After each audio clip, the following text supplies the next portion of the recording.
Vila. Este fin de semana se dio a conocer que un grupo, creo que no recuerdo si eran 30 o 15 médicos internos, les habían asignado plazas para seguir su carrera médica en el proceso después de que se gradúan de la universidad. Pero ellos se enteraron el día que empezaban que no iba a poder ser así por una medida de contención del gasto. Y en efecto, ayer varios grupos de internos y residentes realizaron protestas. Me gustaría decir varias cosas sobre este tema. La primera es que hemos estado viendo la contención del gasto en todos los lugares donde no se debe ver. Previamente, la prensa creo que había publicado que también el Meduca había cancelado una serie de actividades educativas y culturales por contención del gasto. Ahora nos enteramos que se estaba poniendo en pausa el avance en la carrera médica de ciertos internos, aparte de que ellos cubren necesidades muy importantes en los hospitales. También se están poniendo en pausa por contención del gasto, pero esa misma contención del gasto no se ve en otros rubros mucho menos prioritarios que la educación y la salud. Entonces sí me gustaría llamar la atención de eso. Además que también me parece que es un buen momento para hablar de las condiciones en las que trabajan muchos de estos internos en los hospitales con turnos de más de 30 a 32 horas, que algunos argumentan que es parte de la formación y que ayuda al desarrollo de no sé qué habilidades, pero me parece que estos al mismo tiempo se enfrentan muchas veces a pagos atrasados y a una serie de problemas que a mí me parece que no se justifica. Como paciente, uno no quiere que lo atienda a alguien que tiene 30 horas ahí. Entonces me parece que es un buen momento para hablar no solamente de la medida específica de contención del gasto que estaba afectando a estos estudiantes, que finalmente el gobierno anunció que van a poder retomar su plaza el 1 de agosto, pero les estaban ofreciendo que podrían trabajar el mes sin paga, lo cual tampoco me parece. Entonces, para el desorden administrativo que hubo ahí, y por otro lado, para hablar de las condiciones también en las que trabajan muchos de estos médicos internos. Mira, yo he observado que se incrementa lo que denomino competencia de disparates. Y me explico. Como bien dices, aquí se mantiene el concepto ese de la contención del gasto en cosas que al final del día son importantes. Sin embargo, se despilfarran miles y decenas de miles y hasta cientos de miles de dólares en actividades para nada importantes que solamente le interesan a ciertas personas dentro de lo que es los poderes del Estado. Esa forma con que miran a el resto de la ciudadanía hasta con cierto grado de desprecio porque hacen lo que les da la gana. Miren, yo acabo de quedar anonadado con un video que está circulando de una reunión que hicieron los señores diputados, todos vestiditos de blanco, donde estaban celebrando con un whisky que cuesta como $400 la botella. Aunque los diputados dicen que ellos lo pagaron de su bolsillo. O sea, que hicieron una vaca. Eso mira, en estos tiempos es una señal nuevamente que nos deja con el dejo ese, perdón, el término, nos deja con la sensación de que les importa muy poco el hecho de ser más austeros en sus cosas, porque aquí hay miles de panameños que no tienen nada que poner en las mañanas, en los mediodías y en las tardes en sus mesas para ellos y para sus hijos. Entonces, este interés que hay manifiesto en celebrar en medio de tantos problemas que hay en este país, creo que amerita que hagan un acto y un alto y reflexionen acerca de lo que ellos pretenden hacernos ver a nosotros como una manada de ignorantes, no de analfabetas. Pero en ese sentido... Eso, déjame terminar, por favor. Y este tipo de situaciones, por lo menos a mí me ofenden. ¿Saben por qué? Porque desde que se dio la pandemia, que no podemos olvidar eso que pasó, no ha habido gestos en serio de ponerse a tono con el resto de la ciudadanía, de nosotros, los mortales, los hombres y mujeres comunes y silvestres, y mantuvieron sus privilegios sin siquiera tomar en consideración lo que otros por la fuerza estuvimos presionados con una asfixia económica severa. Hago ese llamado de atención porque reitero, esto que hemos dicho aquí, que se usa la tijera nada más para ciertos trajes, para ciertos vestidos, debe ser una tijera que corte igual para todos, como la salud. Diga, Camila.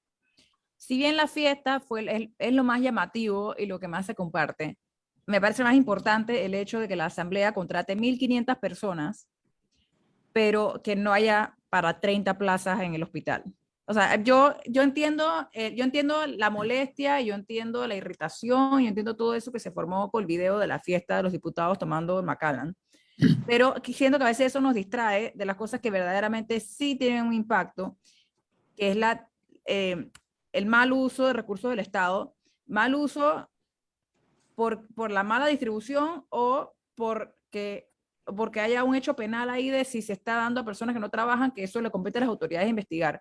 Pero mínimo es una mala distribución en términos de prioridades que haya para contratar miles de personas sin ningún tipo de razón aparente, pero no para contratar a 30 médicos internos. Otra noticia que es esperanzadora es que ayer se reunieron varios gremios docentes que están en paro, que estaban protestando en las calles ante las autoridades educativas, porque ellos habían decretado un paro de labores por 72 horas prorrogables, exigiéndole al gobierno respuestas contundentes o serias en cuanto a temas relacionados al alto costo de la vida, al alto costo de la canasta básica, el congelamiento en los costos del combustible, costos exagerados, los precios de las medicinas, de los medicamentos, que no se ha tocado todavía en serio eso, las condiciones de los centros de salud, los centros educativos, perdón, y el pago de varias quincenas que están atrasadas fueron llevados a cabo, y se anunció la creación de una mesa de diálogo, que aparentemente a veces son mesas que se utilizan ya como una moneda de cambio nada más para distraer la atención, para postergar. Entonces, esta oportunidad es adecuada porque ya la educación panameña no aguanta otro tipo de golpe como esto por el rezago que tiene nuestra educación, el atraso casi vulgar que hay con nuestros niños y niñas. Milton. Yo tengo varios lustros de manifestarme en contra de las huelgas de educadores, por principio. Yo no digo que los educadores no tengan formas de protestar, pero una huelga perjudica directamente a los educandos, directamente a los niños y adolescentes que están en un periodo formativo en manos de los educadores. Y a mí me parece, en este momento, después de 2 años de no tener educación presencial, me parece un acto criminal plantear una huelga de educadores, por la razón que sea. Hay distintas formas en que los educadores pueden hacer sentir una protesta por algo que no les guste, por situación de condiciones de las escuelas o por los problemas de la salud, lo que quieran, pero no contra los niños, no contra los estudiantes, porque una huelga siempre es contra del que recibe el servicio. Y lo que se pretende con la huelga es que los que reciben el servicio le ejerzan presión a los que tienen el poder de decidir algo para que el huelguista reciba su aspiración. Pero el problema es que se toma a los usuarios, y en este caso a los niños y adolescentes, estudiantes de este país, como rehenes del chantaje.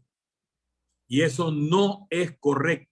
No hay ninguna justificación moral para una huelga de educadores en general, y mucho menos en este momento, cuando tenemos niños, adolescentes que tienen 2 años de no estar en una escuela, que tienen una serie de carencias socioafectivas, problemas profundos en su personalidad, algunos que han tenido falta de nutrición, porque la nutrición la recibían y la reciben en la escuela. Y no digo la burundanga, digo la nutrición, los programas de nutrición escolar que se suspendieron por ausencia de asistencia a clase. Entonces, No hay ninguna justificación. Puede ser el problema más acuciante del país y eso no justifica una huelga de educadores contra los estudiantes.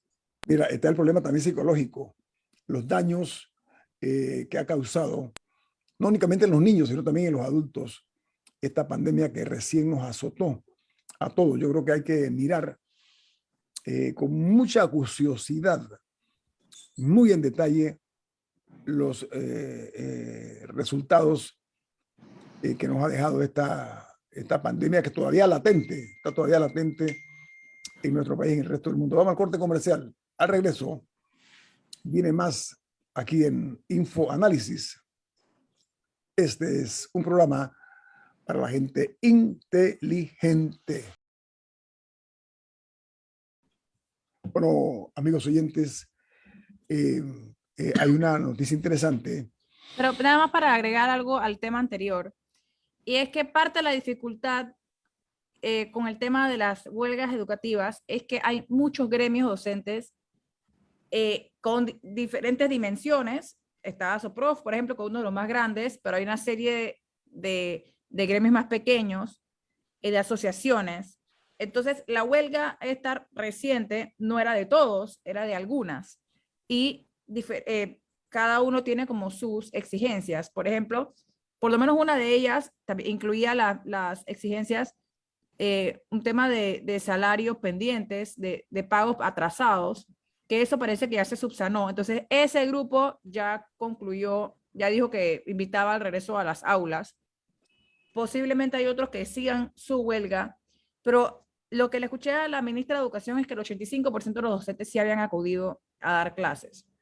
Entonces, es un grupo fraccionado en ese sentido. Así que me parece importante para no hablar nada más de los docentes, sino que hay muchos grupos separados que quieren diferentes cosas.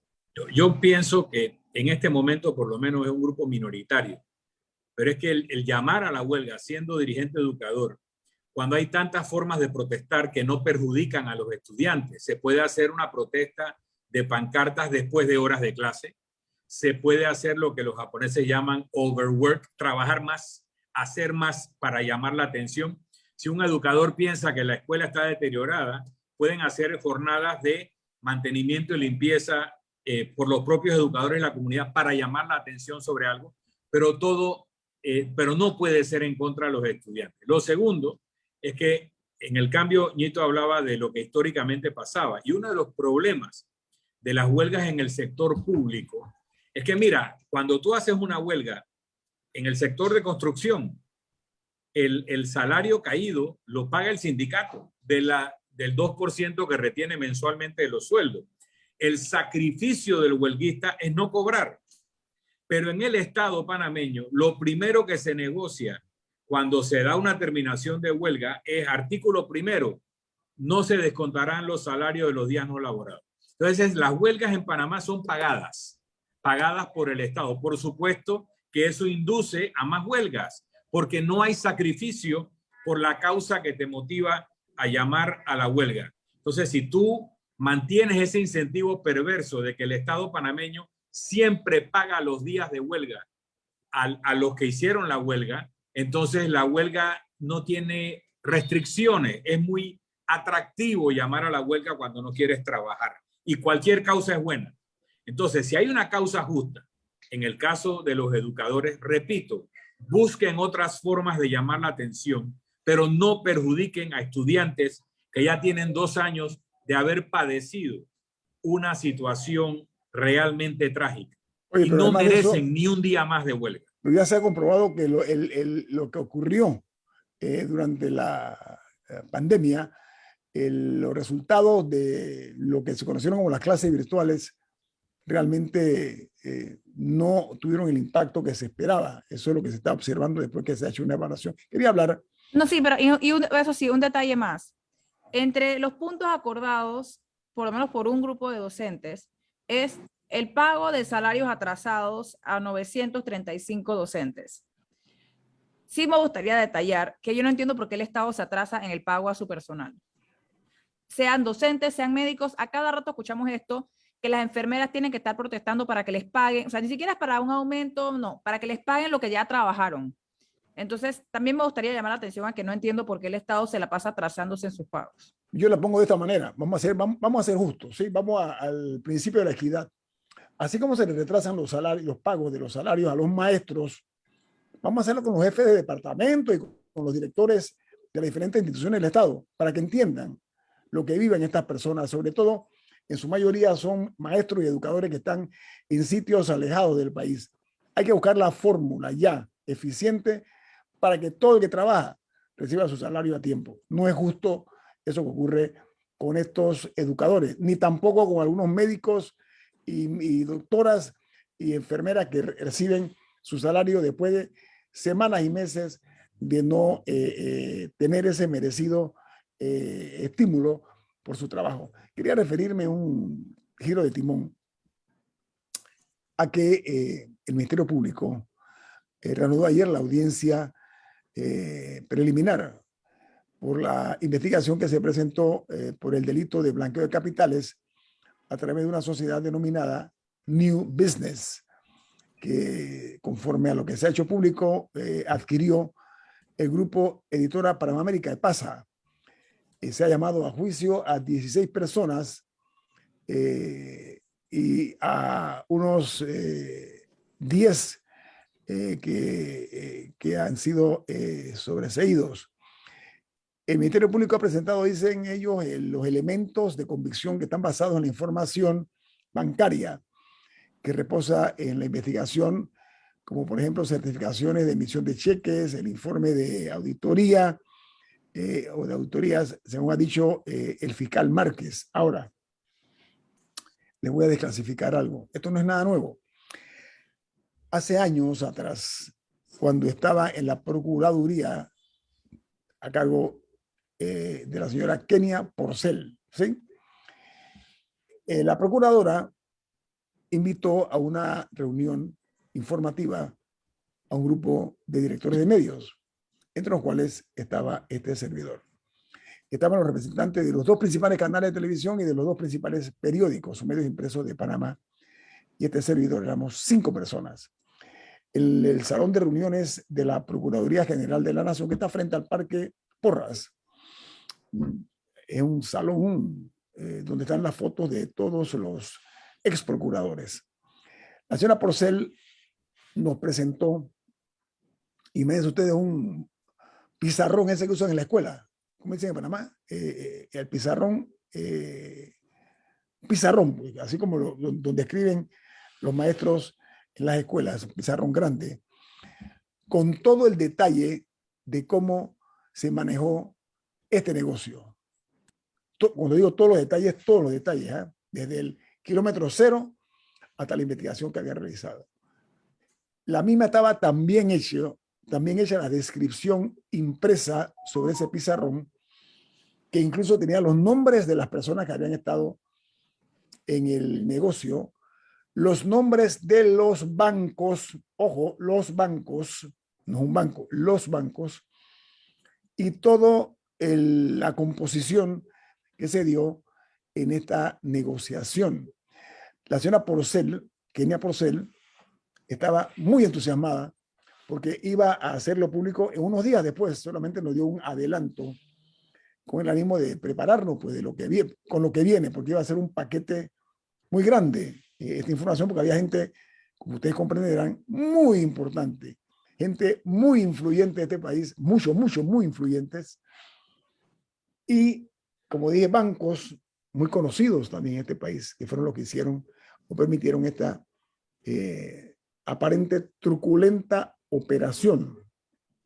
¿Por qué razón? Porque los dineros aportados provenían aparentemente, de acuerdo a lo que dice el Ministerio Público, de contratos que habían sido otorgados a varias sociedades para ejecutar obras de infraestructura. Estos contratos con el Estado. Entonces lo que se buscó fue información bancaria y se recurrió a lo que se conoce como asistencia internacional. Cuando digo esto, la pregunta, traigo esta colación porque es una desclasificación de un hecho donde no estaba yo solo, por eso lo puedo decir, éramos 5 personas con la procuradora, solo ella y nosotros 5. La señora procuradora, como dije, estaba muy entusiasmada esto es lo que viene, vamos con todo, vamos a acabar con la corrupción de este país, sobre todo con el cuello blanco, bla, bla, bla, bla, bla. ¿Saben qué? De repente, y de una forma sorpresiva, todo se detuvo. Así como lo escuchan, no pasó nada. ¿Ustedes recuerdan? Ese tema pasó a lo más oscuro de una esquina en algún escritorio de la Procuraduría, en alguna gaveta. No se tocó ese tema. Y por supuesto que lo demás ya es historia. Llamó la atención porque es muy sospechoso. Yo no sé si en aquel momento más que ahora, porque aparentemente el actual procurador y su equipo están dispuestos ya, por lo que estoy viendo, a romper con ese nudo gordiano de los poderosos e influyentes que se hacen de bienes con dineros producto de contratos del Estado, entre otras cosas.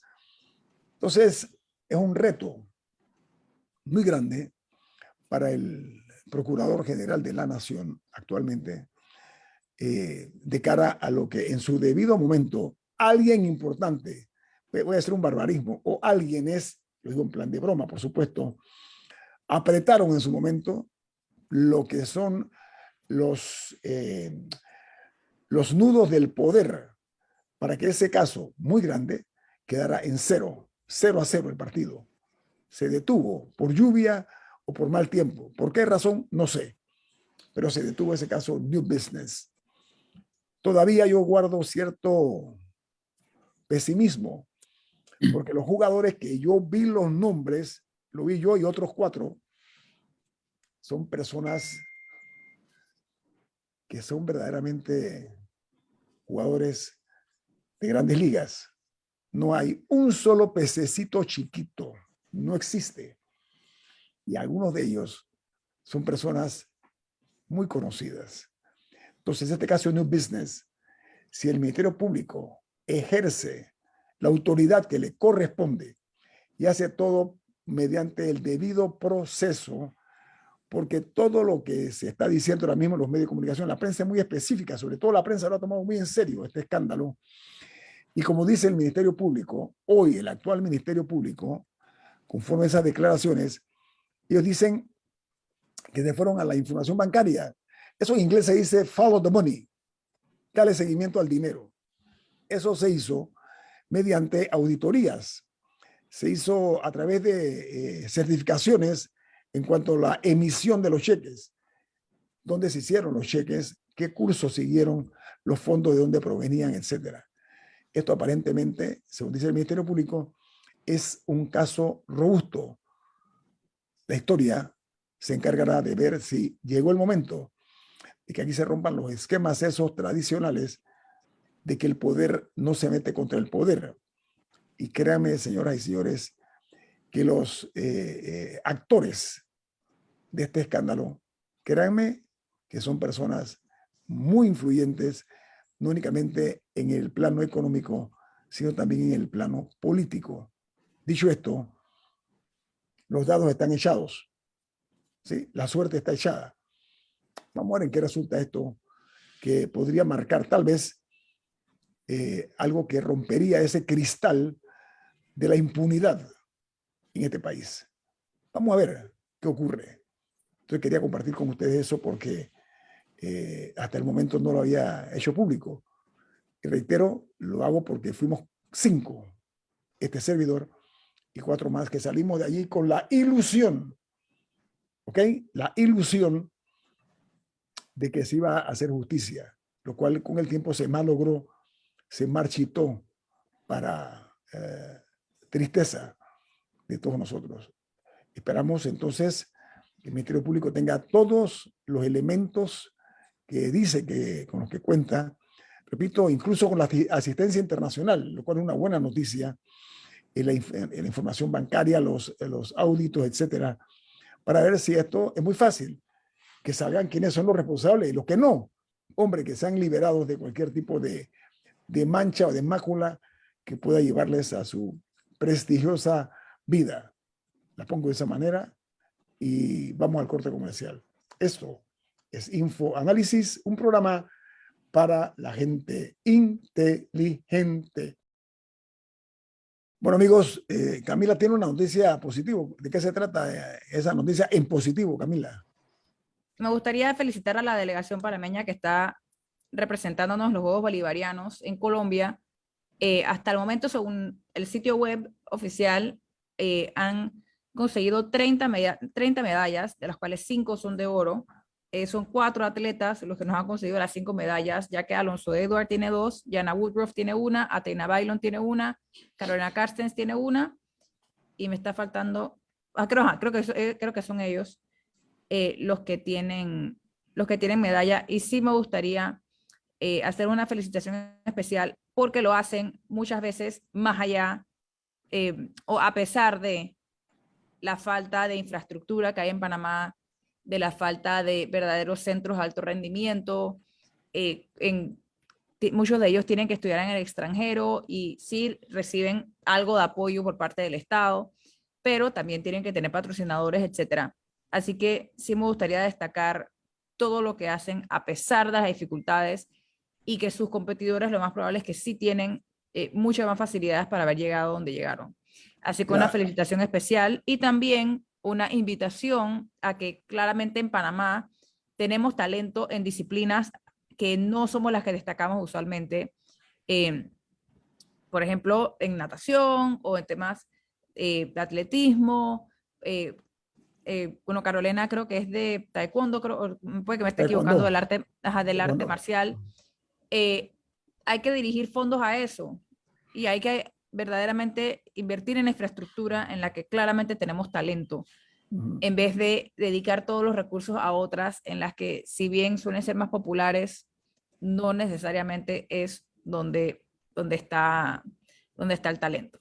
Así una que, información que ha dado a conocer el Ministerio de Salud y que reiteró el uso obligatorio de las mascarillas en el transporte público, en las instituciones de salud, por parte de los manipuladores de alimentos para evitar que el contagio se mantenga. Estamos viendo, nosotros vamos a conocer aquí en el segmento de las internacionales al inicio de Infoanálisis, que muchos países tienen el retorno de la COVID de una forma estrepitosamente peligrosa, lo que ellos llaman olas, cuarta y quintas olas. Para nosotros, este anuncio del Ministerio de Salud creo que es oportuno, porque son sitios donde es muy fácil que se contagie la COVID-19. Diga, Camila. bueno, en las escuelas va a ser opcional. Tengo entendido que cada plantel va a poder determinar. Los directores de escuela. Van a poder determinar.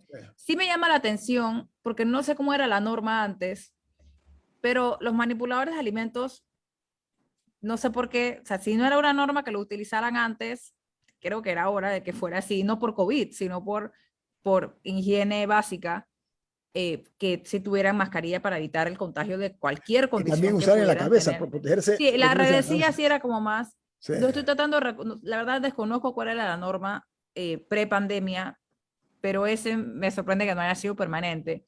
Y como he mencionado varias veces en este programa, yo sí espero que se quede en nosotros la costumbre de que si uno está resfriado, aunque no sea COVID, aunque sea un resfriado común, pero si uno tiene cualquier malestar, por cortesía básica con los demás, utilizar una mascarilla, así como han hecho por muchísimos años diversas naciones asiáticas. O sea, me parece que ya que se quitó un poco ese tabú aquí, yo sí espero que las personas continúen con una medida de decencia básica y de solidaridad con el prójimo, de no esparcirle sus gérmenes, sea COVID o sea lo que sea. Sí, esa es una medida preventiva que me parece muy juiciosa. Además que es decente, ¿no? Es decente, es una manera de tener consideraciones con el prójimo, lo cual es digno de hacerse hoy más que ayer. Oigan, amigos, nosotros en el programa Infoanálisis tuvimos la participación ayer del administrador de la AIG, el señor Oliva. Hizo revelaciones muy interesantes aquí en el programa, pero se anunció que la AIG había traspasado ayer la plataforma digital de vacunación contra la COVID al Ministerio de Salud. Esto es al Departamento Nacional de Informática e Innovación, que hoy tiene el Ministerio de Salud a su cargo. Así que esta es una medida que se ha tomado, lo cual le transfiere al 100% al Ministerio de Salud, como debe ser, lo relacionado a la parte de la lucha contra la COVID-19. Esta es una plataforma digital que los resultados han sido muy positivos para efectos de su parte operativa. Así que confiamos en que el MINSA va a tener toda la disposición, pero sobre todo la capacidad de darle un uso adecuado a esta plataforma digital contra la COVID. Diga, Camila. Bueno, y en otro tema, esta mañana circuló por WhatsApp y otras redes sociales un video de maltrato a una adulta mayor en un edificio por Vía España, tengo entendido que es cerca de la ASEP, y las autoridades llegaron al lugar esta mañana, sí atendieron la denuncia, era un hombre que estaba maltratando a una señora, no sé si familiar de ella, o qué, pero sí me parece que hay que tener una discusión, o sea, de las facilidades que existen o sea, para los adultos mayores, o sea, las circunstancias en las que se encuentran, o sea, y qué medidas hay para que no estén en un estado de desprotección. Creo que Don Milton iba a decir algo. Sí, no solo desprotección, que tú lo mencionas muy bien, hay que proteger, pero somos víctimas del éxito, nuestra población cada vez es más longeva, pero deja de trabajar en un lugar específico, recibe una pensión y luego se consume en la soledad y en el abandono. Hay países que hace mucho tiempo tienen programas para personas de la tercera edad. En Panamá hay algunos, pero aquí hay que hacerlo masivo. Hay países o ciudades donde se recoge al adulto mayor con un autobús, como quien recoge a un escolar, que tiene plataformas para las personas que tienen reducción en su movilidad. Se les lleva a lugares agradables donde pueden pasar el día leyendo, bailando, jugando, aprendiendo, interactuando. Se les da una nutrición adecuada y son programas que debiéramos tener como país para nuestras personas de tercera edad que pueden ir mediodía o pueden ir todo el día a lugares como esto y luego son retornados a su hogar para que ya pasen con su familia. Debiéramos hablar de ese tipo de programas porque eso también evitaría todos estos incidentes de violencia y abandono y que perfectamente como país debiéramos tener la capacidad de sufragar. Hay que mirar más hacia las personas de la tercera edad. Aunque yo debo reconocer y he sido testigo que en el aspecto cultural hemos cambiado bastante. He observado sitios públicos donde, por ejemplo, jóvenes le ceden la silla o el asiento a personas de edad. Eso me parece muy digno de reconocer. Es un principio elemental que se enseña en casa. Se llama la educación principal, que es la que recibimos en nuestros hogares. La comprensión suficiente para tener la paciencia que estas personas que con la carga de los años sobre sus hombros ven que su movilidad cada vez los lleva a caminar más lentamente, más pesadamente.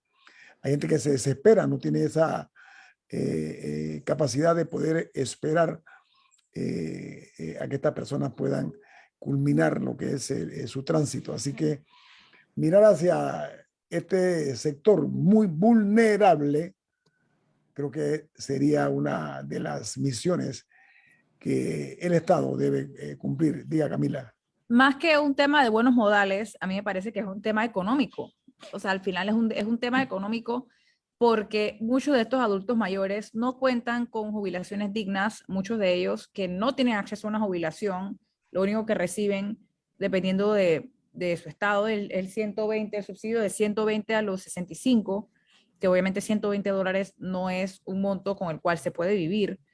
Entonces, sí hay un tema económico ahí y eso se suma a momentos en los que muchas familias o personas solteras que tienen padres mayores o personas que ya tienen una familia establecida, que tampoco necesariamente tienen las capacidades para mantener a un miembro más de la familia, a pesar de que es una responsabilidad que tienen, pero sí me parece que no hay que descuidar el argumento económico y qué tipo de facilidades existen para el cuidado del adulto mayor. Y a eso se suma una cantidad de otras cosas, lo decía el señor Milton, programas sociales, pero también está el alto costo de los medicamentos, que quiénes son las personas que más consumen medicamentos, los adultos mayores.